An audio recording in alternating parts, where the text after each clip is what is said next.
ಅರ್ಜುನ್, ಯಾಕೋ ಇಷ್ಟೊಂದು ಅಪ್ಸೆಟ್ ಆಗಿದೆಯಾ? ಅಪ್ಸೆಟ್ ಆಗದೆ ಇನ್ನೇನೋ ಮಾಡಲಿ, ನೀವೆಲ್ಲ ಅಮೃತನೇ ನಾಗಿಣಿ ಅಂತ 1000 ಸಲ ಹೇಳಿದಾಗಲೂ ನಾನು ನಂಬಿರಲಿಲ್ಲ. ಅವ್ರ ಮೇಲಿದ್ದ ಪ್ರೀತಿ ನನ್ನ ಕುರುಡು ಮಾಡಿಬಿಟ್ಟಿತ್ತು. ಅದು ಅಲ್ಲದೆ ಸಾಕಷ್ಟು ಸಲ ಅಮೃತ ರೂಪದಲ್ಲಿ ನಾಗಿಣಿನ ನಾವೇ ನಮ್ಮ ಕಣ್ಣಾರೆ ನೋಡಿದ್ದೀವಿ. ಹಾಗಾಗಿ ನೀವೆಲ್ಲ ಎಷ್ಟು ಸತಿ ಆ ಅಮೃತನೇ ನಾಗಿಣಿ ಅಂತ ಹೇಳಿದ್ರು ನನಗೆ ನಂಬೋಕ್ಕಾಗಿರಲಿಲ್ಲ.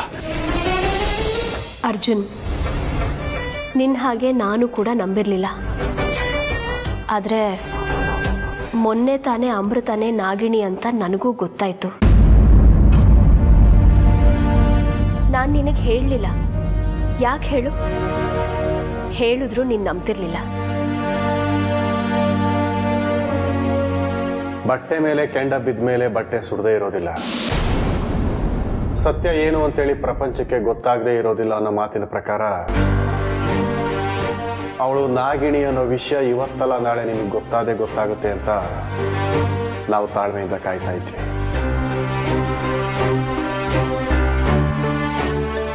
ಆ ಕಾಲ ಇವತ್ತು ಕೂಡ ಬಂತು.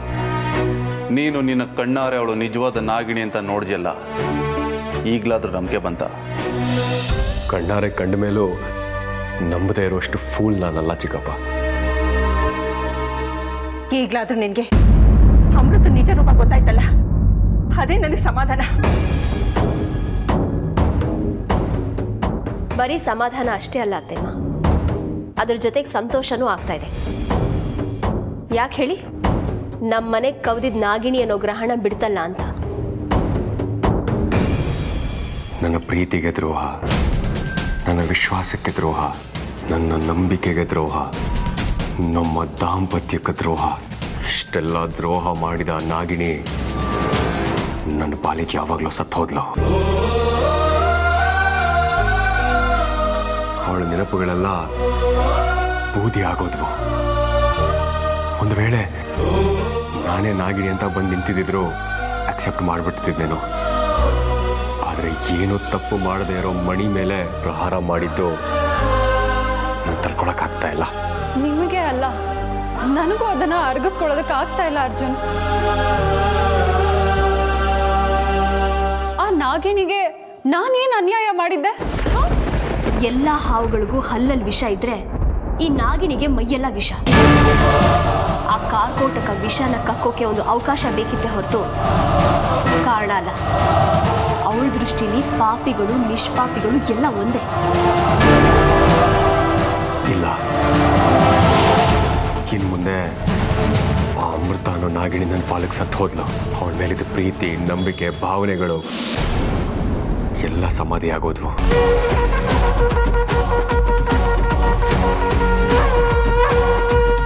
ನನ್ನ ಜೀವನದಲ್ಲಿ ಅಮೃತ ಅನ್ನೋ ಅಧ್ಯಾಯ ಮುಗಿದು ಹೋಯ್ತು.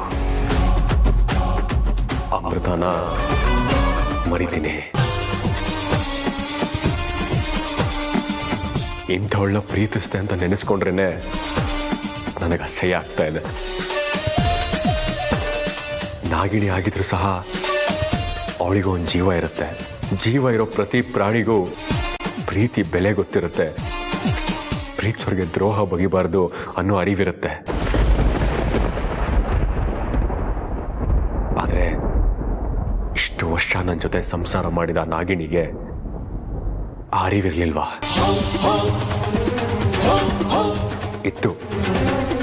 ಇದ್ರೂ ಸಹ ಈ ರೀತಿ ನನ್ನ ಪ್ರೀತಿಗೆ ದ್ರೋಹ ಬಗೆದ್ಲು.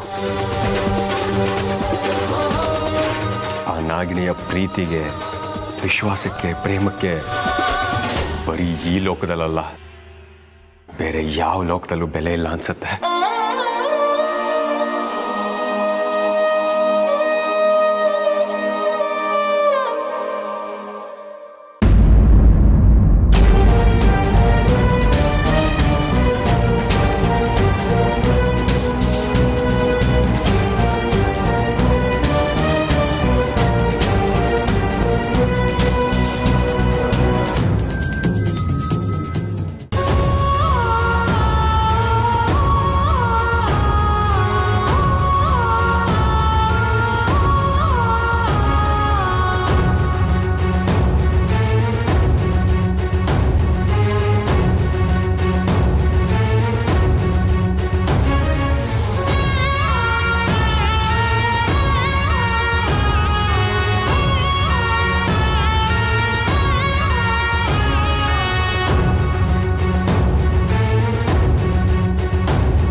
ಅರ್ಜುನ್ ಅವರೇ, ನಾನೇನ್ ತಪ್ಪು ಮಾಡಿದ್ದೆ ಅಂತ ನೀವ್ ಈ ರೀತಿ ನನ್ನನ್ನ ಮನೆಯಿಂದ ದೂರ ತಳ್ಳಿದ್ರಿ. ನಾನು ನಿಮ್ಮಿಂದ ದೂರ ಆಗ್ತೀನಿ ಅಂತ ಕನ್ಸಲ್ಲೂ ಎಣಿಸಿರ್ಲಿಲ್ಲ. ನೀವಿಲ್ದೇ ಇರೋ ಜೀವನ ಅಲ್ಲ ಅರ್ಜುನ್ ಅವರೇ, ನೀವಿಲ್ದೇ ಇರೋ ಬದುಕಲ್ಲ ಅರ್ಜುನ್ ಅವರೇ. ನಿಮ್ಮನ್ನ ಶಾಶ್ವತವಾಗಿ ಕಳ್ಕೊಂಡ್ಬಿಟ್ಟೇನೋ ಅನ್ನೋ ಆತಂಕ ನನ್ನನ್ನ ಕಾಡ್ತಾ ಇದೆ. ಅರ್ಜುನ್ ಅವರೇ, ಅರ್ಜುನ್ ಅವರೇ, ಅರ್ಜುನ್ ಅವರೇ.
ಅರ್ಜುನ್, ಯಾಕಪ್ಪ ಇಷ್ಟೊಂದು ಮಂಕಾಗಿದ್ಯಾ? ಮಂಕಾಗಿರದೆ ಏನ್ ಮಾಡ್ಲಮ್ಮ? ನಾನು ಯಾರನ್ನ ನನ್ನ ಜೀವ ಅಂತ ಪ್ರೀತಿಸ್ತಾ ಇದ್ನೋ, ಆರಾಧಿಸ್ತಾ ಇದ್ನೋ, ಅವರೇ ನನ್ನ ಪ್ರೀತಿಗೆ ಮನಸ್ಸಿಗೆ ದ್ರೋಹ ಬಗೆದ್ಬಿಟ್ರು. ಇಷ್ಟೆಲ್ಲ ನನ್ನ ಕಣ್ಮುಂದೆನೆ ನೋಡ್ಕೊಂಡು ಹೇಗಮ್ಮ ಖುಷಿಯಾಗಿರ್ಲಿ? ಅರ್ಜುನ್, ಜೀವನ ಅನ್ನೋದು ಒಂದು ಪ್ರಯಾಣ ಇದ್ದ ಹಾಗೆ. ಈ ಪ್ರಯಾಣದಲ್ಲಿ ಹಲವಾರು ವ್ಯಕ್ತಿಗಳು ಸಿಗ್ತಾರೆ. ಅವ್ರ ಜೊತೆ ನಮ್ಮ ಸ್ನೇಹ ಬೆಳೆಯುತ್ತೆ, ಸಂಬಂಧ ಬೆಳೆಯುತ್ತೆ. ಅವ್ರನ್ನ ಬಿಟ್ಟು ನಮಗೆ ಬದುಕೋಕೆ ಆಗಲ್ಲ ಅನ್ನೋ ಹಾಗೆ ಅನ್ಸತ್ತೆ. ಆದ್ರೆ ಅದು ಸತ್ಯ ಅಲ್ಲ ಕಂದ. ಅವ್ರ ನಿಲ್ದಾಣ ಬರ್ತಿದ್ದ ಹಾಗೆ ನಾವ್ ಯಾರ ಜೊತೆ ಪ್ರಯಾಣ ಮಾಡಿದ್ವಿ, ಅವ್ರಿಗೂ ನಮಗೂ ಏನ್ ಸಂಬಂಧ ಅನ್ನೋದನ್ನೇ ಮರೆತು ತಮ್ಮ ಪಾಡಿಗೆ ತಾವು ಇಳಿದು ಹೋಗ್ತಾ ಇರ್ತಾರೆ. ಅಮೃತನೂ ಹಾಗೆ. ಅವಳ ನಿಲ್ದಾಣ ಬಂತು, ನಿನ್ನ ಬಿಟ್ಟು ದೂರ ಹೋದ್ಲು, ಅಷ್ಟೇ. ಅಮ್ಮ, ನೀನು ಹೇಳ್ತಾ ಇರೋದನ್ನ ಕೇಳೋದಕ್ಕೆ ಹೇಳೋದಕ್ಕೆ ಚೆನ್ನಾಗಿರುತ್ತೆ, ಅದನ್ನ ಅಳವಡಿಸ್ಕೊಂಡು ಬದುಕೋದಕ್ಕಾಗಲ್ಲ.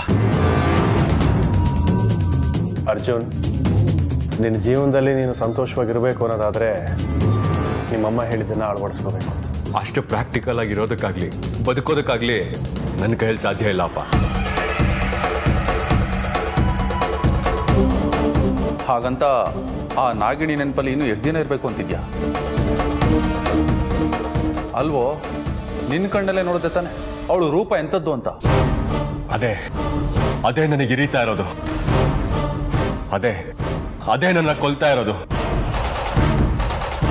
ಅಂಥವಳನ್ನ ನಾನು ಪ್ರೀತಿಸಿದ್ನಲ್ಲ, ನಾನು ಬದುಕಿರ್ಬೇಕಾ ಅಂತ ಅನ್ನಿಸ್ತಾ ಇದೆ. ಅರ್ಜುನ್, ನೀನೇ ತಪ್ಪಿತಸ್ಥ ಅನ್ನೋ ಹಾಗೆ ಮಾತಾಡ್ತಾ ಇದೆಯಲ್ಲ. ಇಷ್ಟು ವರ್ಷ ಅವಳನ್ನ ಪ್ರೀತಿಸಿದ್ದು, ಅವಳ ಜೊತೆ ಬದುಕಿದ್ದು, ಅವಳ ಮದುವೆ ಆಗಿದ್ದು, ಇದೆಲ್ಲ ತಪ್ಪಲ್ವಾ? ಕಂದ, ನೀನ್ ಈ ಸ್ಥಿತಿನ ನನ್ನಿಂದ ನೋಡಕ್ ಆಗ್ತಿಲ್ಲ ಕಣೋ. ನೋಡು, ನೀನಾದಷ್ಟು ಅಮೃತನ ಮರಿಬೇಕು ಕಣೋ.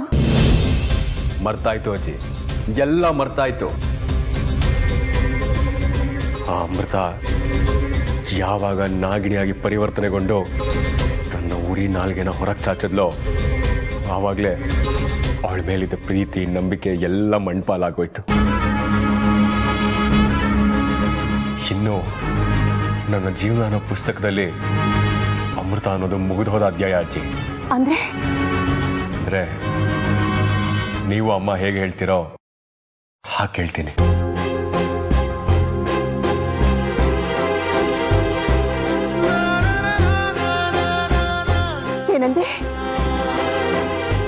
ನನ್ನ ಕಿವಿನ ನಾನೇ ನಂಬೋದಕ್ಕಾಗ್ತಾ ಇಲ್ಲ. ಹೌದಜ್ಜಿ, ಇನ್ನು ಮೇಲೆ ನನ್ನ ಜೀವನದ ನಿರ್ಧಾರಗಳನ್ನ ನಾನು ತಗೊಳ್ಳೋದಿಲ್ಲ, ನೀನೇ ತಗೋಬೇಕು. ಅರ್ಜುನ್, ನಮಗೆ ಮಣಿ ನಮ್ಮ ಮನೆಗೆ ಸೊಸೆಯಾಗಿ ಬರಲಿ ಅನ್ನೋದೇ ಆಸೆಪ್ಪ. ನಿನ್ನ ಆಸೆನೇ ನನ್ನ ಆಸೆ ಅಮ್ಮ.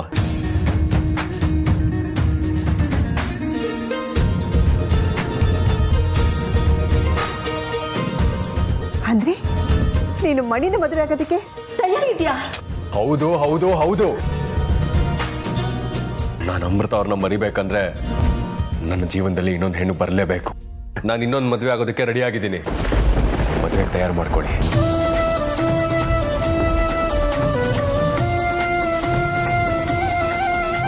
ಆಹಾ, ಮಣಿ ನೋಡು, ಈಗಲೇ ಮದುಮಗಳಾಗೋಗ್ಬಿಟ್ಲು.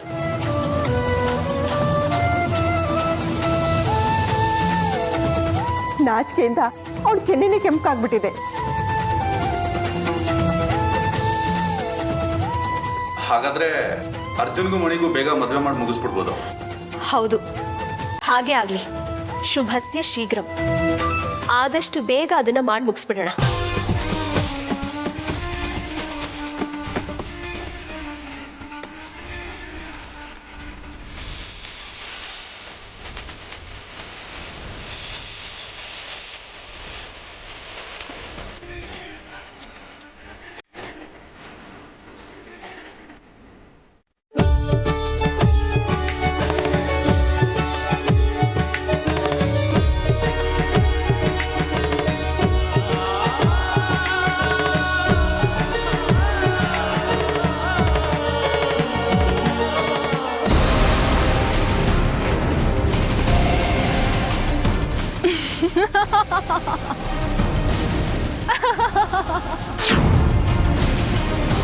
ಅಮೃತ, ನೀನಾ?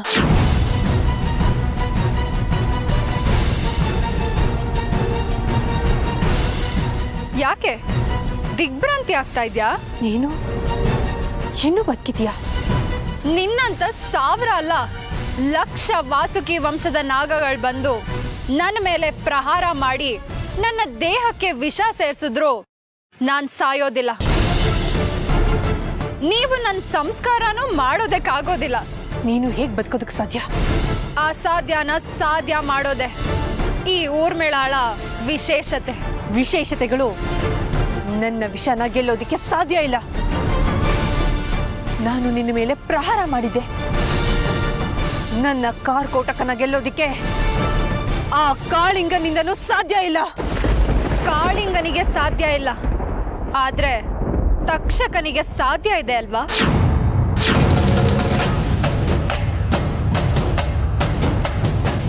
ತಕ್ಷಕನಿಗೂ ನಿನಗೂ ಏನ್ ಸಂಬಂಧ? ನೀನು ಯಾವುದೋ ಅನ್ಯ ಗ್ರಹದ ಅಪ್ಸರೆ ಅಲ್ವಾ? ಅಲ್ಲ,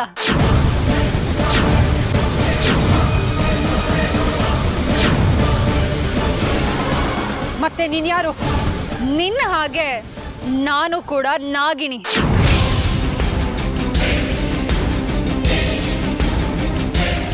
ಏನಂದೆ? ನೀನು ಕೂಡ ನಾಗಿಣಿನ? ಹೌದು, ಆದ್ರೆ ನೀನ್ ಅಂದ್ಕೊಂಡಿರೋ ಹಾಗೆ ನಾನು ವಾಸುಕಿ ವಂಶದ ನಾಗಿಣಿ ಅಲ್ಲ.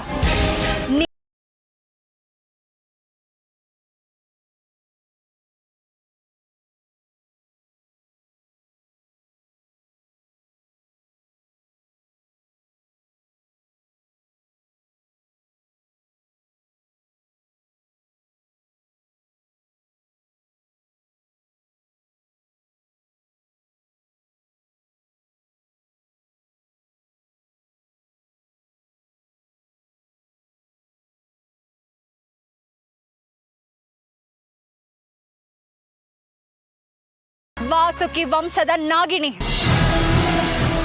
ನಿನ್ನನ್ನ ಸಫಾ ಮಾಡೋದಿಕ್ಕೆ, ನಿನ್ನನ್ನ ಸರ್ವನಾಶ ಮಾಡೋದಿಕ್ಕೆ ತಕ್ಷಕ ವಂಶದ ನಾಗಲೋಕದಿಂದ ಇಳಿದ್ ಬಂದಿರೋ ನಿನ್ನ ಸಾಕ್ಷಾತ್ ಸಾವು ಕಣೆ ನಾನು. ನಾಗಮಣಿ ನಿಮ್ಮ ವಂಶಕ್ಕೆ ಸೇರಿದ್ದಲ್ಲ, ನಮ್ಮ ತಕ್ಷಕ ವಂಶಕ್ಕೆ ಸೇರಿದ್ದು. ಅದನ್ನ ನಮ್ಮ ತಕ್ಷಕ ನಾಗಲೋಕಕ್ಕೆ ತಗೊಂಡು ಹೋಗೋದೆ ನನ್ನ ಗುರಿ. ಅಸಂಭವ. ಅಸಂಭವ ಅನ್ನೋದು ನಿಮ್ಮ ತುಚ್ಛ ವಾಸುಕಿ ವಂಶಕ್ಕೆ ಮಾತ್ರ ಸಾಧ್ಯ, ನಮ್ಮ ಉಚ್ಚ ತಕ್ಷಕ ವಂಶಕ್ಕೆ ಅಲ್ಲ. ಇನ್ನೊಂದು ಕಹಿ ಸತ್ಯನ ಹೇಳ್ತೀನಿ, ಕೇಳಿಸ್ಕೊ. ನೀನ್ ಹೇಗೆ ವಾಸುಕಿ ವಂಶದ ಯುವರಾಣಿನೋ ಹಾಗೆ ನಾನು ತಕ್ಷಕ ವಂಶದ ಯುವರಾಣಿ ಊರ್ಮಿಳಾ.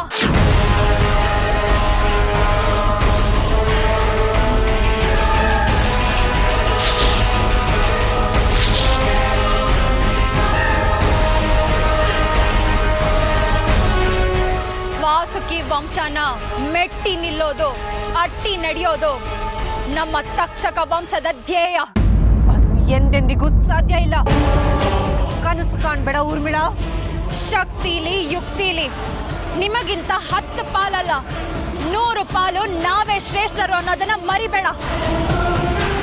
ನಮ್ಮ ವಂಶದ ನಾಗಗಳು ನಾಗಿಣಿಗಳು ಯಾವುದೇ ವೇಷದಲ್ಲಿ ಬಂದ್ರು ಬೇರೆ ಯಾವ ಕುಲದ ನಾಗಗಳಿಗೆ ಅದನ್ನ ಕಂಡು ಹಿಡಿಯೋದಕ್ಕೆ ಸಾಧ್ಯನೇ ಇಲ್ಲ.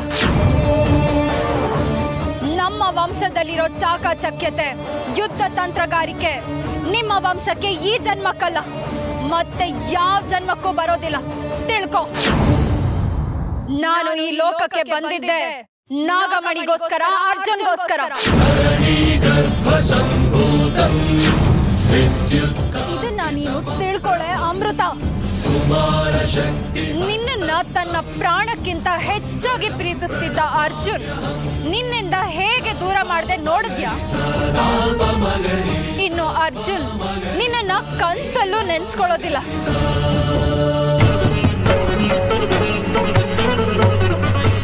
ಇನ್ನು ನೀನು ಅರ್ಜುನ್ ಆ ತೀರ ಈ ತೀರ ಸೇರೋದೇ ಇಲ್ಲ. ಸುಳ್ಳನ್ನ ನಿಜ ಮಾಡೋದಕ್ಕೆ ನಾನು ತಕ್ಷಕ ಲೋಕದಿಂದ ಭೂಲೋಕಕ್ಕೆ ಬಂದಿದ್ದು. ಇದನ್ನ ತಪ್ಪಿಸೋದಕ್ಕೆ ಆ ಆದಿಶೇಷನಿಂದನೂ ಸಾಧ್ಯ ಇಲ್ಲ, ಆ ಆದಿದೇವನಿಂದನೂ ಸಾಧ್ಯ ಇಲ್ಲ. ಏ ಊರ್ಮಿಳಾ, ನಿಮ್ಮ ವಂಶದವರ ಬಗ್ಗೆ ಜಾಸ್ತಿ ಅಹಂಕಾರ ಪಡಬೇಡ. ನಿನಗೆ ನಮ್ಮ ವಾಸುಕಿ ವಂಶದವರ ಶಕ್ತಿಯ ಪೂರ್ಣ ಪರಿಚಯ ಇನ್ನೂ ಆಗಿಲ್ಲ. ಈಗ ನಾನು ನಿನಗೆ ಸವಾಲ್ ಹಾಕ್ತೀನಿ, ಕೇಳು. ಇದೇ ಅರ್ಜುನ್ ಮತ್ತೆ ನನ್ನನ್ನ ಇಷ್ಟಪಡೋ ಹಾಗೆ ಮಾಡ್ತೀನಿ. ನಿನ್ನ ಅರ್ಜುನ್ ಅವರ ಮದ್ವೆ ಹಾಗೆ ಬಿಡುತ್ತೆ ಅಂತ ಸಂತೋಷ ಪಡ್ತಾ ಇದೀಯ ಅಲ್ವಾ? ಅದ್ ಹೇಗ್ ನೀನು ಅವ್ರನ್ನ ಮದ್ವೆ ಆಗ್ತೀಯೋ ನಾನು ನೋಡೇ ಬಿಡ್ತೀನಿ. ನಾನು ಇರೋವರೆಗೂ ನಿನ್ನ ಮತ್ತೆ ಅರ್ಜುನ್ ಅವರ ಮದ್ವೆ ನಡೆಯಲ್ಲ.